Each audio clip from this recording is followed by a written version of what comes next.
আমাদের এই রাজকাদিয়া সালের উদ্দেশ্যে রওনা হয়েছে।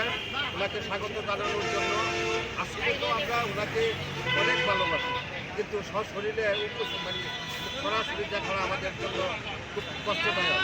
আজকে আমরা কাজে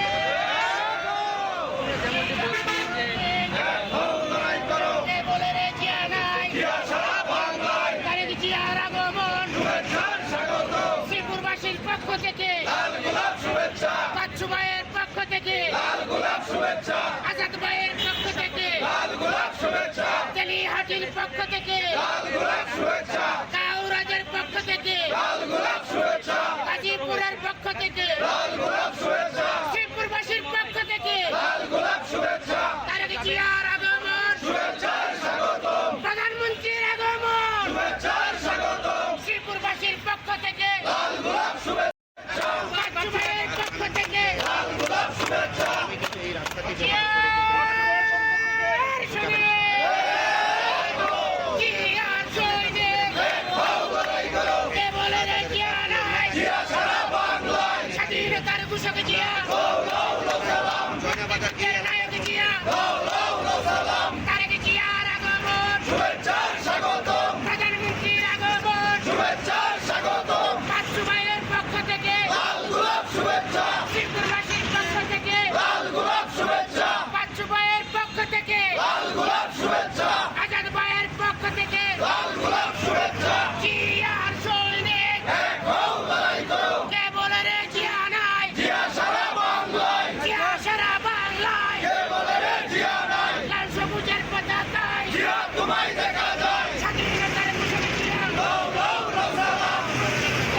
বিসমিল্লাহির রহমানির রহিম।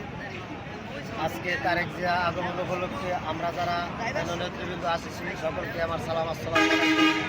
আমি শুধু একটি কথাই বলতে চাই, ইউটিউব, ফেসবুক, পত্র পত্রিকায় আমাদের প্রধানমন্ত্রী লিয়া অনেকে অনেক কুটিক কথাবার্তা বলে। আমি শুধু তাদের উদ্দেশ্যে একটা কথা বলতে চাই, এই বাংলাদেশে রাজার পুত রাজা হয়েছে, রাজার বউ রাজা হয়েছে, রাজার ঘরতে রাজা হয়েছে।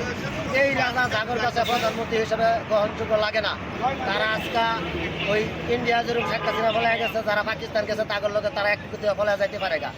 এর চেয়ে ভালো প্রধানমন্ত্রী এই বাংলাদেশে আমার জানা মতো আমি দেখি না। আরও এরকম প্রধানমন্ত্রী যোগ্য হিসাবে আরও কেউ আছে কিনা এটাও আমার জানার সন্দেহ বাড়ি আছে। এই বলে আমার কথা এখানে শেষ করছি। আমাদের উপর দিয়ে শ্রীপুরের উপর দিয়ে ত্রিশালে যাচ্ছেন। আমরা অত্যন্ত আনন্দিত, আমরা অত্যন্ত গর্বিত। আমাদের শ্রীপুর উপজেলা বিএনপির সংগ্রামী সদস্য সচিব আমাদের মাঝে উপস্থিত আছেন। আমাদের শ্রীপুর উপজেলা বিএনপি শ্রমিক দল, ছাত্র দল, যুব দল, কৃষক দল, আমাদের রাজেন্দ্রপুর থেকে আমরা জয়নাবাজার অবস্থান করছি। জয়নাবাজার পর্যন্ত আমরা লুকারণ আমরা প্রধানমন্ত্রীকে স্বাগত জানানোর জন্য আমাদের শ্রীপুর উপজেলা বিএনপি তথা শ্রীপুর উপজেলা শিল্প অঞ্চল শ্রমিক দল যুবদল ছাত্রদল সহ আমরা স্বতঃস্ফূর্ত